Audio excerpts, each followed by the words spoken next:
I am that 37-year-old woman now who is dying to be hugged and held by their mother. Like, I need that moment in my life. I feel that I deserve it, and I feel, unbeknownst to her, she deserves it too, because I know that she's carrying this huge darkness over her that she has the chance to make right.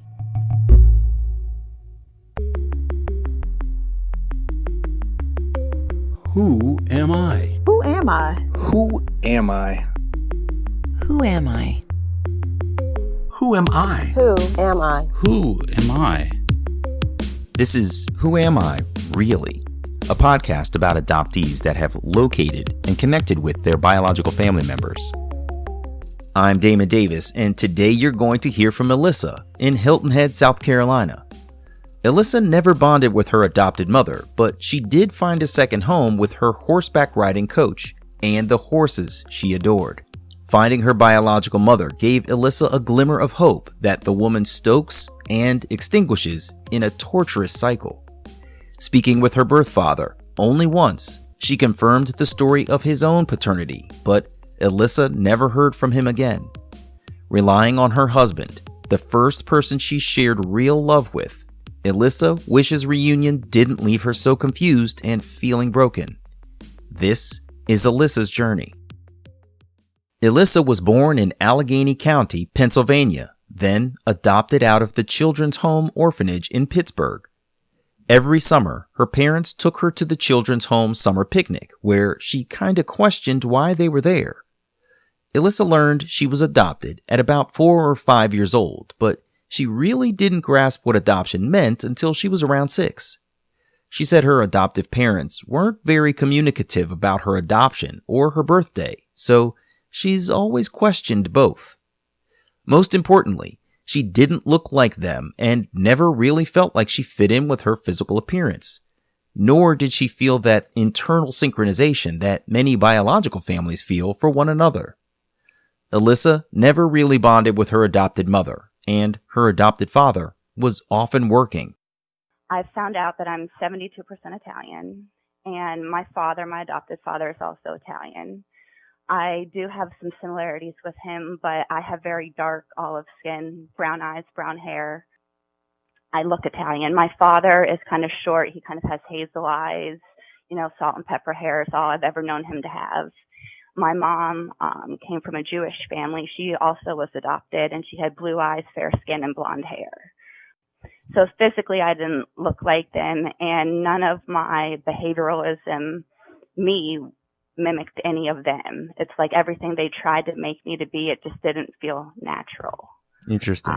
It almost kind of felt like a put-on. Like, I can't explain it.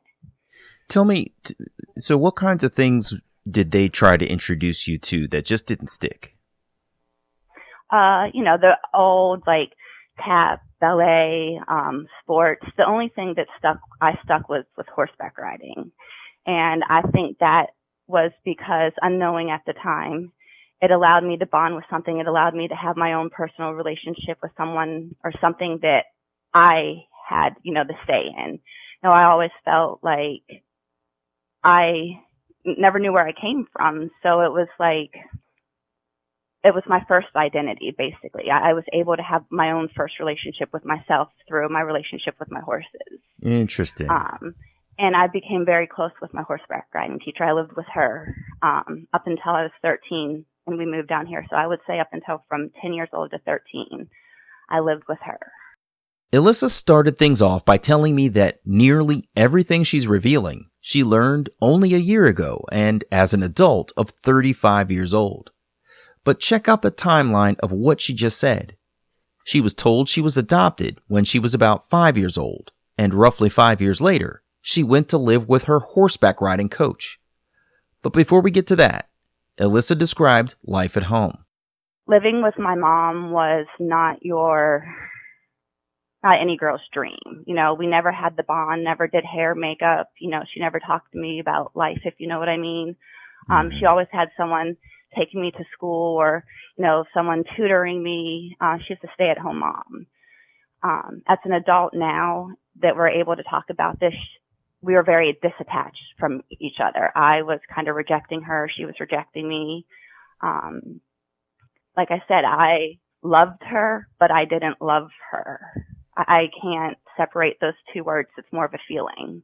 I knew that I had to love her. She adopted me. I was, thankful, grateful for all of that, but it just wasn't your mother's touch.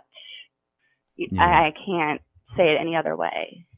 Oh, what you've said makes absolute sense, that you weren't connected and bonded, and it sounds like she inserted a lot of people to fill in spaces that you needed, right? Yeah. Where she, right. And I'm trying to be careful with my words, because you've also admitted that you were possibly rejecting her too. Therefore, right. I don't want it to make it seem like she was just putting up a shield to say, "Here, deal with these people." Not. Right. Right. If you were pushing her away when it came to schoolwork, then of course she would get a tutor. And if you're pushing her away in this place, then of course she would try to find someone else to help you through this thing. So I don't want to sort of vilify her unnecessarily. But that's really interesting. No, I agree with you. Yeah. It's like me being my own mother. I have a daughter and I'm a mother. Mm-hmm. I believe in mental health. My parents in that generation didn't believe in mental health. They figured because they were doing everything right as parents that I would come out right as a kid. But little did they know how much of that was not their fault. I'm going through a lot of, mental health issues right now with, separation, disattachment, personality disorder, all of that, because it was never resolved as a kid. It was never spoken about. It was never handled. It was always, they were financially there for me 100%, but they weren't the best at giving that unconditional love. And I think it was a 50-50, like you just said. I wasn't all, warm and fuzzy either. And it wasn't an intentional thing. It did not feel natural. It felt almost forced at times, coming from my mom. My dad and I had a different relationship. And what was that like? Much better. However, he was never home. When he was home, I was in the garden, the pool, we were skiing, we were, plowing the driveway. I was his little son that he never had, He spent time with me where my mom really never did. And she wouldn't really never admit to it, but, she was always present, but the one-on-one, I was the only child too. So you would have thought mother-daughter relationship would have been a little different. In the perfect, American traditional family. Sure, right. Or at least just a little more precious in a female-to-female bond, perhaps. Right. Something. I did not have that. So you found out around, you said 4 or 5 or 5 or 6 or something? Between 4 and 6. I found out when I was 4, but understood it more when I was 6. Mm-hmm. And what did you understand when you were 6, do you feel? I understood that I was, lucky to be here. I understood that I was lucky to be, given this chance to live this life with this new family. But what I didn't understand was why.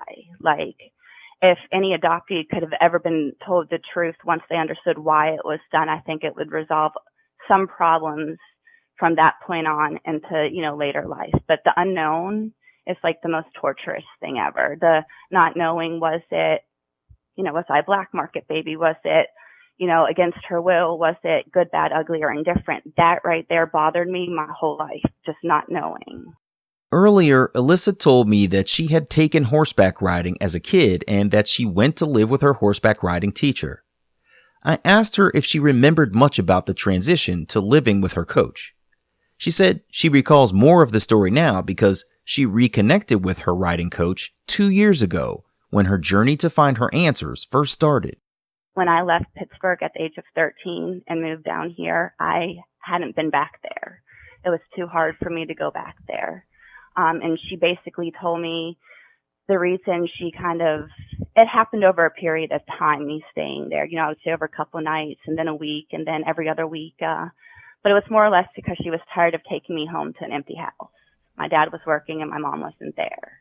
And I'm the only child and shouldn't be that way. I didn't know at the time that's why I was there. I thought it was just cool because I got to live with this lady that gave me all the attention in the world and I was right there in the backyard with all the horses. So that was really cool to me. So I didn't put the 2 and 2 together until 2 years ago when she told me why she kind of did it.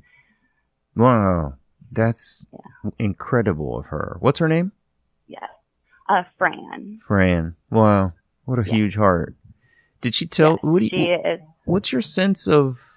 Where was your mom if she wasn't home? I don't know. I mean, I have no idea. Because every time I always saw her, she was at home. She could have been golfing. She also had a problem with drinking that she would never admit to. And I don't really want to make this about her drinking, but that right there in itself was the reason I blamed the dysfunctionalism in our relationship. She wouldn't admit to it that way because, of course, she would see it a different side. Sure. But I'm more emotional than she is to begin with. She kind of has a flat effect.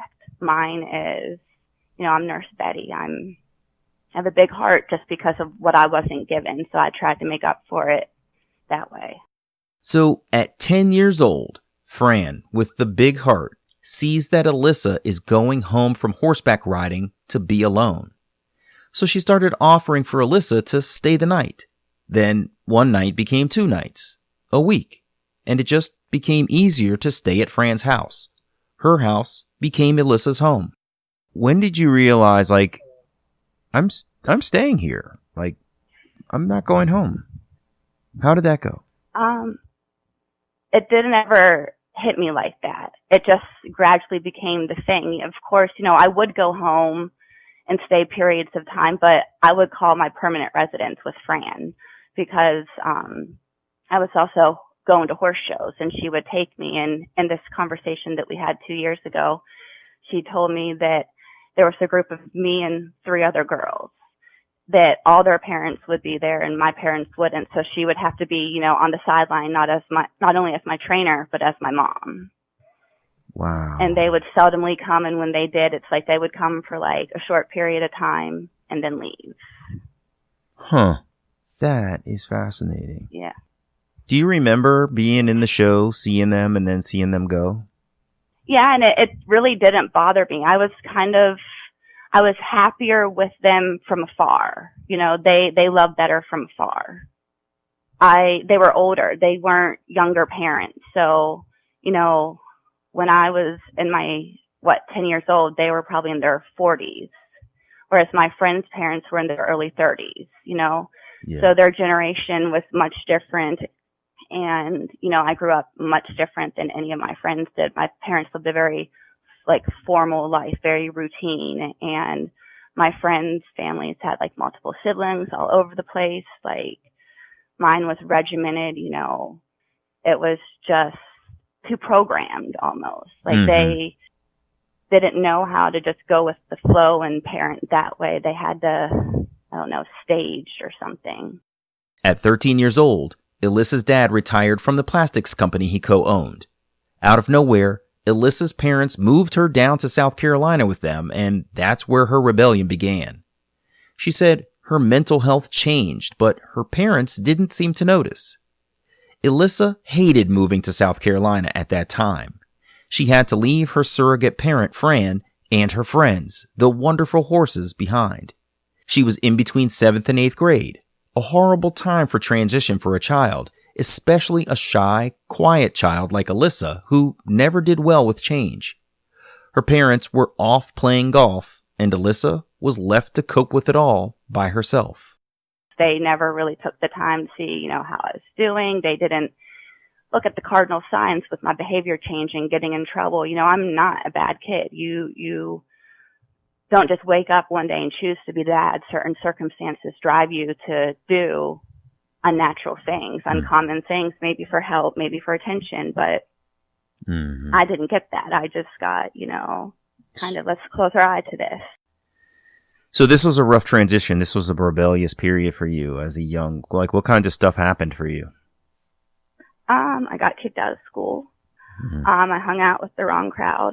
I got pregnant at an early age, kind of 50-50 intentionally and unintentionally, but I've come to discover that it was more intentionally than not. I wanted to have my own being. I wanted, to be a part of something, to know that you're not a part of something, and just to be told your whole life, you're our family now. You don't have to worry. that really puts a whole like different dynamic in your head, especially when you become of age, like in your 30s, and medical history really starts to matter. And then you're like, oh my gosh, like you've been kind of just a joke the first like 30 years. Like your life really didn't matter. You just went along with, it's okay, you're my family now. And it doesn't work that way when the doctor's like, what's your medical history? And you can't give any answer.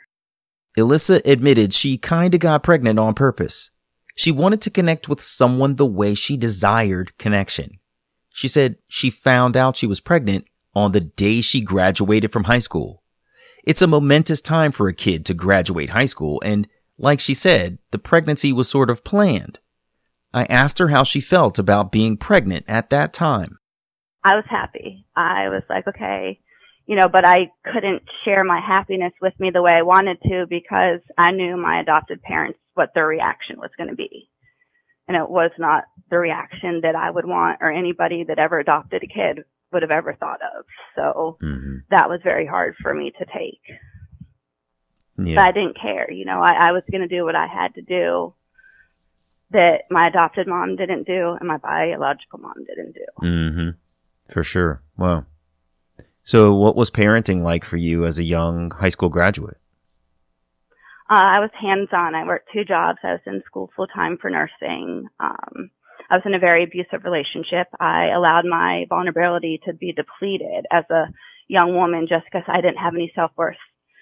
So my daughter's father was, the person that physically, mentally, and emotionally abused me on top of being a single mom and going to school and doing all that.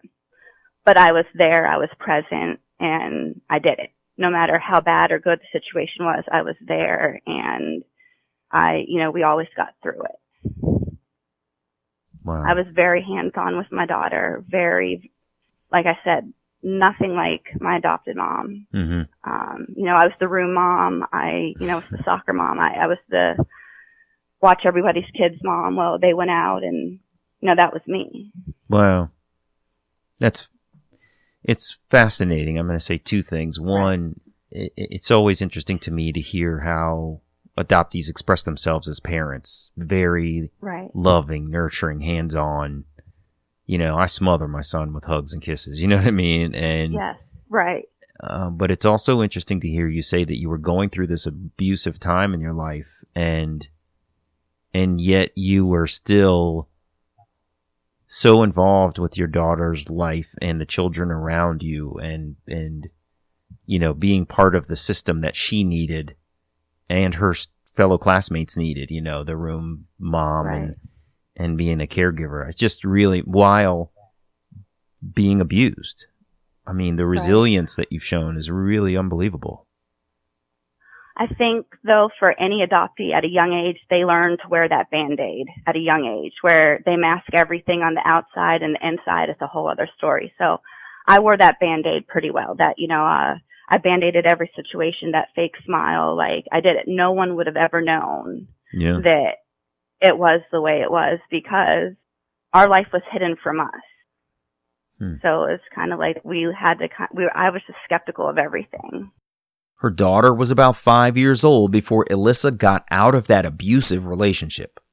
She admitted she didn't get counseling at the time. She never sought counseling until about a year ago, when she described her life as doing a 360. After the relationship with her daughter's father, she got into another unhealthy relationship. I have a hard time trusting other people's love and trusting people. I give out love unconditionally. I'm a hospice nurse. So I have a huge amount of compassion and empathy for people. I am too much of a helper. And for me, being in a relationship has been the hardest thing up until about 4 years ago, finding, the person that I can now say for the first time that I loved, like the first actual being. Wow. Besides maybe my adopted father and my daughter, of course. Of course. Yeah, he was the one who kind of believed in me, good, bad, ugly, or different, listened to my story, and I had a mental breakdown, bad, and tried to commit myself into a rehab mental facility just for counseling. I wasn't a harm to myself or to anyone. I had an emotional overload. I was broken. I was lost. I had no identity. I had no fight left. Mm-hmm. I needed someone to fight for me. I needed someone, what am I doing wrong? During that time also, I was diagnosed with Addison's disease. I was hospitalized. And just a little tidbit on Addison's disease, the cliche saying, stress is going to kill you. Yeah. Well, it does actually happen. Addison's disease is your cortisol hormone, and that's a hormone that helps you filter stress. So for someone that has the normal cortisol hormone level, they can deal with stress. Well, my hormone level is depleted with my cortisol hormone that my body can't filter the stress because all I've ever done my whole life was stress. So my body attacks itself. Oh, and the doctors, that's what kind of pushed me to start finding out about me because they needed to know my medical history. Oh, interesting. Yeah. So the lifelong stress, Yes. mental breakdown, and finally reaching a point of committing yourself into therapy. You needed to know more about your own personal health history in order to advance your care. And that's what really sparked your search? Yeah, I'm not going to lie. A couple of times in between, my young adulthood, 18 to 30 years old, I attempted to reach out to Children's Home a couple of times, but never, I didn't have the money to pay to start the search, and so it wasn't until, I think, December 2018 that the doctor that I worked for got me ancestry DNA. Did you hear that? The doctor working on Elissa's care got her an ancestry kit. So often, kits are gifted by family members, but that's the first time I can remember hearing that a clinician pushed for DNA testing in that way. Elissa submitted her DNA sample. Then she got her results on February 22nd, 2019. She said that's the date she'll never forget because that's the day she first received facts about herself. It confirmed she's 72% Italian. I knew I was without that fact, but just having something in writing saying this is you and this is what you are is eye-opening. Yeah. And then, lucky for me, not for everyone, my closest match was over 1,682 centimorgans of DNA, and it was my half-sister on my birth mom's side. Oh, wow. What was it like when you discovered that relationship, like when you saw it online?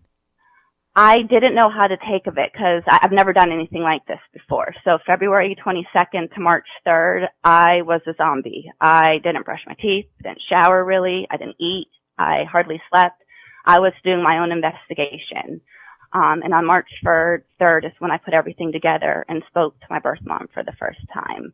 So in between February 22nd and March 3rd, I spoke to my half-sister on Ancestry. And she was in denial. Of course, I knew that I was a secret on both sides, so I had to tread lightly. I didn't go and be like, hey there, I'm your half-sister from your birth mom. I just said, hey, I have medical issues and we're a close match. What do you know type of thing. I let her kind of lead the show, even though I knew where the show was going. Wow. And so she was in denial. She was trying to place me on her father's side, but I had none of his nationality or none of his last names in any of my DNA. So on March 1st, I hired a search angel, Priscilla, and when I say hire, I donated a bunch of ancestry kits to her, and she worked with me, and for like 3 hours, I gave her all the information that I had, and I just wanted her to kind of review it, confirm it, before I call this woman and totally embarrass her and myself. I mean, this is a phone call that no one can prepare you for. You can't pick up a book and learn how to call your birth mom for the first time. Right. That's right. You sure can't. There's no instructions on Reunion. No. And the only thing Priscilla said to me was, Elissa, you're going to have under 45 minutes with her. You get everything out, you don't cry, and you just talk, let her listen, because she may accept it and she may reject it. And that right there, you don't think about it in your own excitement of finding your birth mom. You don't think about the other side's reaction, how it could go good, bad, ugly, or indifferent in that moment. Elissa found her half-sister, her birth mother, and her grandparents. The search angel validating everything to make sure Elissa was treading on the right path. I asked her what the first conversation was like with her birth mother. It was 45 minutes of pure just humbleness. Just for the first time, I had life. I went to rehab not only for a mental breakdown, but a broken heart. And my heart instantly was put together.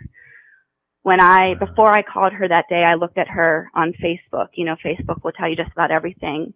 And when I saw her, I knew that was my mom. I looked like someone. Out of all 5 of her kids, including me, I looked like her the most. So that 45-minute conversation, I talked, she listened, and there was a big pause at the end. And basically I told her, you know, I'm not calling to question. You don't need to explain yourself. I want to tell you about me. I want to get to know you. I need to know medical history, you know, that whole spiel. And once I said that, she kind of paused for a minute. And I'm, you know, sitting next to my fiance looking at him like, what do I do now? Like, I'm at a loss for words. And Priscilla's like, don't cry. You can't cry. Well, if you know anything about me, I'm a big crier, especially when you're talking to your birth mom. Sure, right. And so I'm just trying to breathe in the background. And after that very long pause, she says, honey. Well, I lost it there because my adopted mom has only ever called me Elissa. So when she called me honey, that was like a mom to a daughter. Honey, you know, like I don't know how to put it in words. Yeah. And she started talking to me about her dad and her mom's health and everything, but she never at that moment confirmed who she was to me. So after she's telling me about her mom and dad and that little bit of health on her side of the family, there's a big pause again. And I look at my fiance and I say to him, what do I do? And I said, okay, Tammy, that's my birth mom's name. I said, I want to ask you a question. Normally I'm not this selfish, but would I be wrong to assume that you're my birth mom? And again, a pause. And she said, honey, you're not wrong at all. I'm your birth mom. Wow. So tears, tears, tears, tears, tears. Then I pause again. And then I say, okay, can I ask you one more question?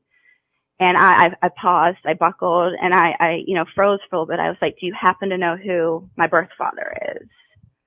Well, in that moment, she was sitting in her car at work in the parking lot, hiding this conversation from me with me before she went home in the mountains in Pennsylvania. So reception got bad. And all I heard her say was something like Del Vecchio. So that's all I had on my birth father from her word, from her. I don't want to ask, I wanted her to tell me the story. I wanted to build a foundation with her of trust first before trying to ask her hardest part of her life and tell her my hardest part of my life. Right. I didn't want to dump it on her. I want to stick with your birth mom before we get to your birth dad, if you don't mind. Okay. So you've had this conversation with her. Yes. She has called you honey. This is affection in words that you've never had before. Yes. Exactly. I'm emotional about it now, just thinking about it. Yes. What was it like for you when you got off? How did you end the call? And then what were you like? How did you feel after the call? I felt numb, but I felt whole. Like I felt like I had an identity. I finally, for the first time in 35 years, I knew who I was.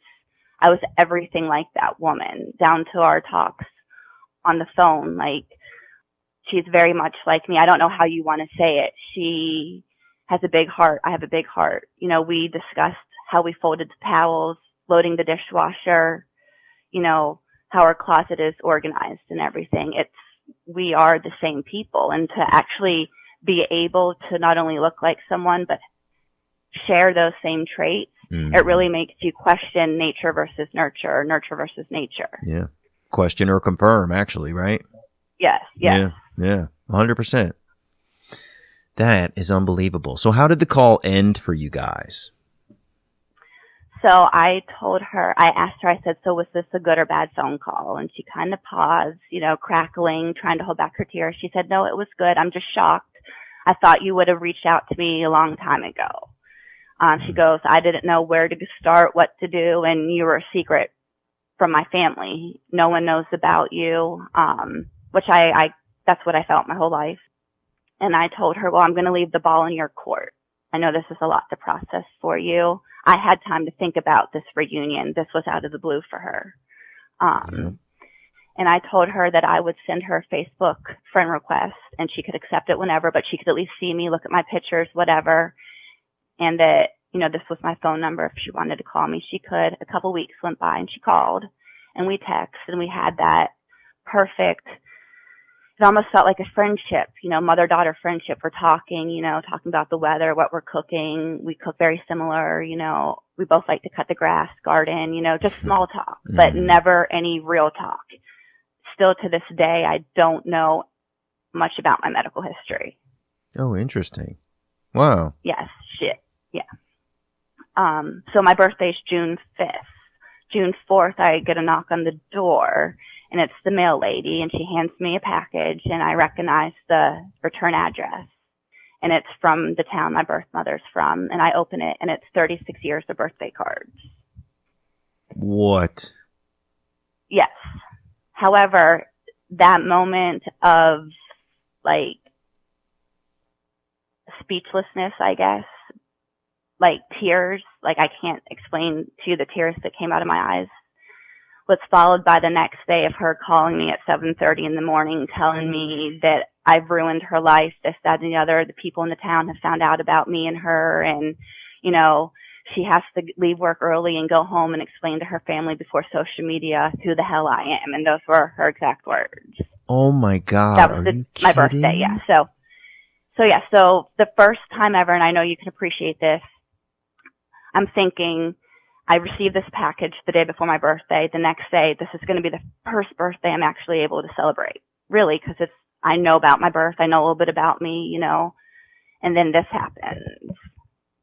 And I was not a happy camper at that point. I was lost. I was confused. I was rejected again. It was all about her family and that, and I get it. I am not her family, quote unquote, but I'm a part of her. And so it's the hardest thing to hear that, go through that, knowing that she's the type of mom any child would want. She's not one of those moms who would have been a bad, she's not a bad mom. Some women just aren't meant to be moms. She was meant to be a mom. Some women aren't meant to be a grandma. Her mom was not meant to be a grandma. That's why she said she had to give me up. She had no help. Her first husband, they had 3 kids together, my birth mom and the first husband, and he was an abuser, and she had to leave him. And after they left and got divorced, she met my father and had me and had to give me up because she had no help. And then 10 years later, she had my brother. That part hurt me. Wow. Oh my gosh. I can't. Yeah. Man, Yeah. I was so happy when you said she sent you those birthday cards. Yes. Yes. And she signed them. Every card was, love you now, forever and always, love mom. Oh my gosh. And the very next day was your birthday. And she called with the message that you had ruined her life by coming back. Yes, and it wasn't me, FYI, that ruined her life. There was a mutual connection with my DNA that happened to be friends on both birth mother and birth father's side, who was just the town gossip that just went to the wrong person. And, I was very, very selective on who I told my story to and who I involved my search with. Mm-hmm. I very much tried to prevent a situation like this for her sake, his sake, and my sake. Mm-hmm. Yeah, that was, I gotta say, that was kind of the first thing that happened to that came to my mind was somebody found out something that they didn't know, and they just told one too many people. Because it didn't sound like everything was going well for the two of you. So for that 180-degree rapid change in her perspective, it definitely sounded to me like somebody else had inserted themselves into this. Wow. Definitely. Devastating. Yeah. A few months went by in a blur. Elissa was hurt more than she had ever been hurt before. Breaking down, Tammy finally called Elissa and apologized for everything, explaining what happened. She also told Elissa that at the time of her outburst on Elissa's birthday, Tammy hadn't told her family yet about Elissa. I feel that she was kind of just playing the ground. She was trying to get to know me just to figure out, and she admitted to this, what I wanted, but at the same time, she was giving me love back, calling me honey, my daughter, I'm beautiful, we need to meet, I can't wait for you to come here and make raviolis and pierogies with me, giving me false hope, and then weeks would go by and we wouldn't talk. And then we would talk again. And it's like that inconsistency, it's like an on again, off again rejection all over again, because still to this day, I can't tell you anything has changed in our relationship. She tells me a lot of hopeful things. And I hold on to that hope because that's all we adoptees ever do, just hold on to hope. And I'm starting to lose my hope in that, but I don't know. Elissa and Tammy have never met face to face. They've seen one another on FaceTime, chatted by phone, texted, but never actually met. I sent her Mother's Day gift this year, and she called to thank me for it, and I haven't spoken to her since. That last conversation around Mother's Day, she said that we needed to start, making plans to see one another for a long overdue vacation for her and mother-daughter time. But yet, I haven't spoken to her since then. Tammy also shared that she told her daughters, Elissa's half-siblings, about their younger sister. Yes, younger. But Elissa has no idea where she stands with them. None of them have reached out. Tammy never said how that conversation went. I asked Elissa if she believes that the talk actually happened, and she said no, because Tammy's behavior hasn't changed at all. I want to believe her because I felt like I've been lied to my whole life, and I feel like, I've been manipulated my whole life through this whole adoption process, that I want to believe the woman who brought me into, you know what I mean? I want to believe her, but I don't, because I see how she is with all her other kids, her friends, I see her through other people and their relationship. Yeah, I can.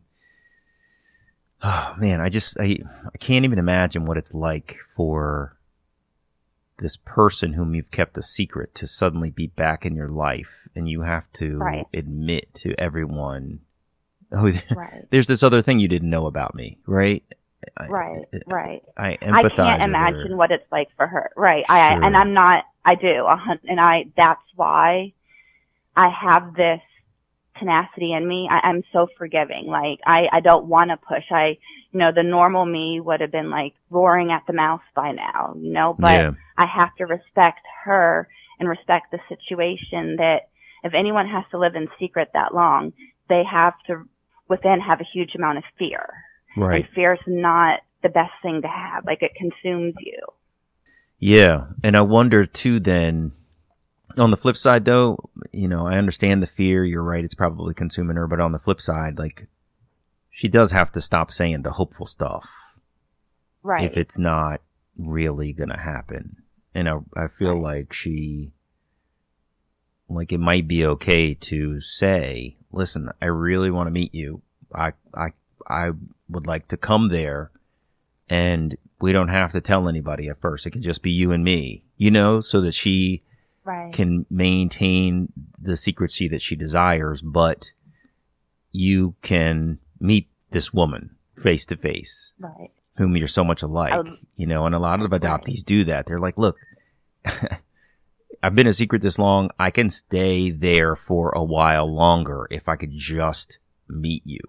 Because that's the important thing to me. I don't need to go, be part of your church and suddenly come out, in this grand flourish. But, we need to at least come face to face. And I feel like hopefully she could get to a place of compromise in her mind that says, I do want to meet this woman whom I brought into the world so long ago, and not feel like it has to be this grand parade down the central street in her town, as much as Right. just a closure for, or potentially a new beginning, for this relationship that she clearly seems interested in fostering with you, I can only hope. I think there's such a huge disconnect and lack of education on every, it's the circle I call. I don't think she can even understand or empathize what it's like to be in my shoes. Like, I think I can understand and empathize what it's like to be in her shoes, but I don't think that she's realizing what her behavior, how similar to another form of rejection it is, because I don't think she would naturally do that. Yeah. Yeah, I think you're right about that. Wow. Man, I'm sorry for how that piece is going. That's crazy, but I'm hopeful that it'll turn around, and maybe it's so funny. I wonder if you're able to say to her what you just said to me. I'm not sure if you realize how my piece is playing out right now. You know what I mean? Right. Yeah. I've never made this situation about me anytime I've spoken to her, other than, just how thankful I am that she accepted me for the little bit that she did. Sure. And just doing what she did. I have to learn to come to grips with my own fear, I guess, of standing my ground and saying like that, being that firm, no more small talk, just, hey, like, I want to meet you. I don't have to meet your whole family. But just press upon that. But it's hard right now because we haven't spoken since Mother's Day. And I don't want to beg, Yeah, right. I feel like if I'm begging, is it forced or is it natural too? Yeah. Well, this is another thing too. There's like, we tend to be really unselfish. And this is the people-pleasing piece that I think a lot of adoptees talk about. And I honestly don't think it's wrong for you to say, like, or at least feel, I've not made this about me up until this point, but now I do kind of need to take some of it back, right? I've been very sort of kind to your feelings and position. And obviously you don't want to use these words necessarily, but just generally like taking the position that you have given deference to her position. Now it's time for her to defer to yours and have some compassion for what you're feeling, I think is a better way to say it. Right. Elissa said that of all the close matches she had, only her maternal half-sister was on Tammy's side. Everyone else was a paternal relation. The most prominent name among them was Pasquarella. Examining the family tree, when she reached the closest match on her birth father's side, the man they pinpointed as her likely birth father, that wasn't his last name. On August 11th, 2019, 6 months after speaking with Tammy, Elissa spoke with her birth father for the first time. I had to also let him know, because he asked how I found him like you did. I determined that the man that my birth father thought was his father was not even his father. And I was very light. I tread lightly when I spoke to him about that and asked him, did he want to know? And basically, he said that he kind of heard the story, but he didn't have all the facts that I was able to give him. So my birth father's mother had a situation, if you would, at a very young age with her sister's husband. Mm-hmm. And my birth father grew up thinking that this man he was calling uncle was his uncle. It was really his birth father. His mom's sister and her had a situation going on with the same man. Now, I don't know if it was a natural situation or if it was a forced situation. Mm-hmm. But my birth father was told right before his quote unquote father died that he adopted them, him and his brother.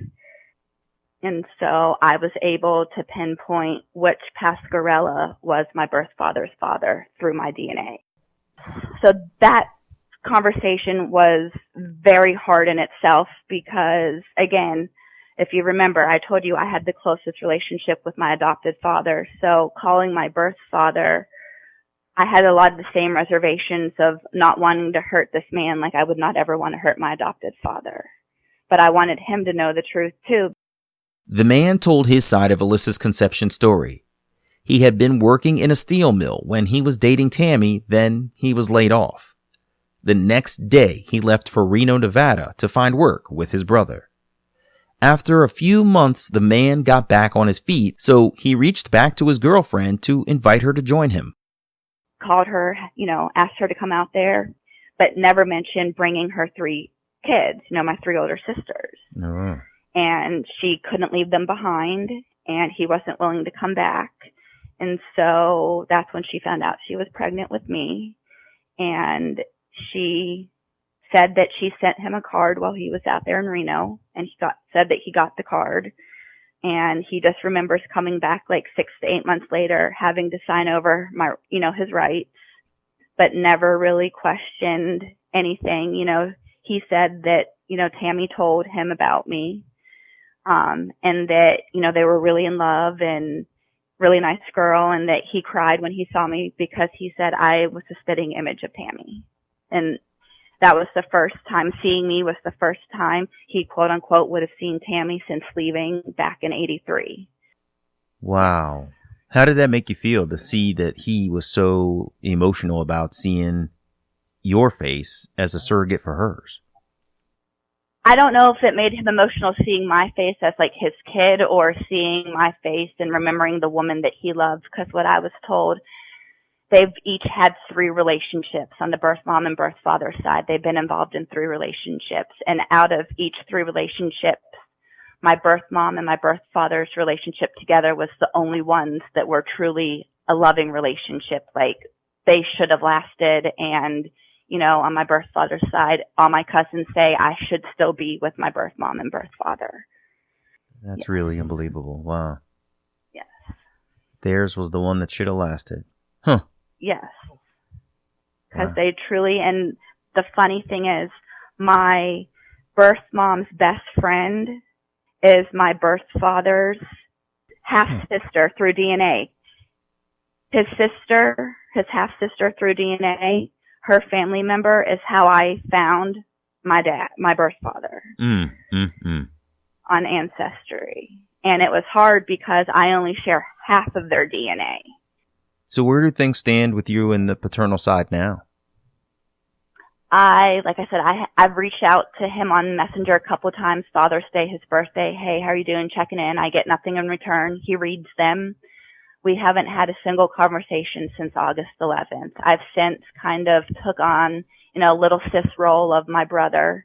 He also has 2 sons. So I go from a only child in my adopted family to, in my birth family, I have 4 siblings on my birth mom and 2 on my birth father. And no one knows about me but 1 on my birth father's side.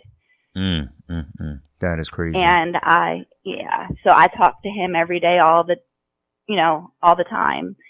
However, he has his own situation that he's going through that limits him from a lot of things. He's in a small town right now where my birth mother and birth father still are. They grew up, haven't left, and he's battling with really bad addiction right now.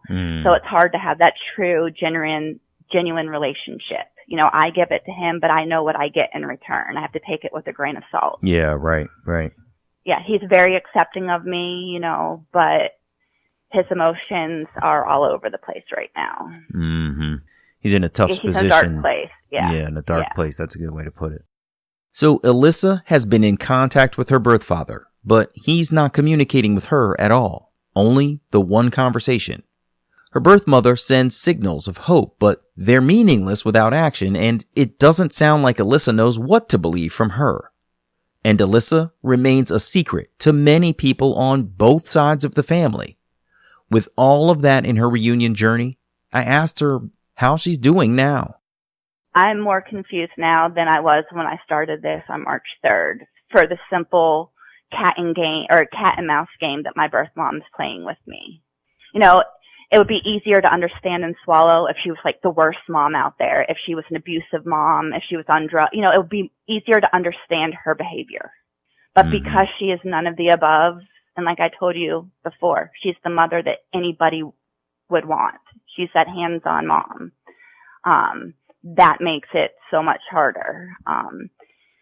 And not hearing from her since Mother's Day, I'm broken. Like, I am that 37-year-old woman now who is dying to be hugged and held by their mother. Like, I need that moment in my life. I feel that I deserve it. And I feel, unbeknownst to her, she deserves it too. Because I know that she's carrying this huge darkness over her that she has the chance to make right and, you know, not have this heaviness lay on her anymore. Yeah. Yeah, that burden will be lifted.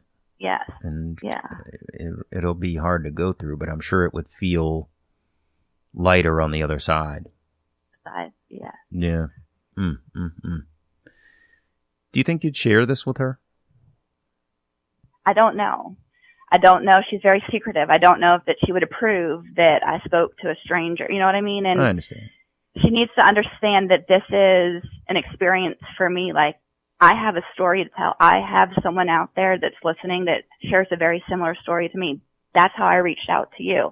Someone on your Facebook page, I related to one of her stories. And my biggest hope throughout all of this is that I could help someone through their own adoption process, because there aren't enough tools and resources. You can't just talk about adoption with anyone. Like, it's not an easily understood thing.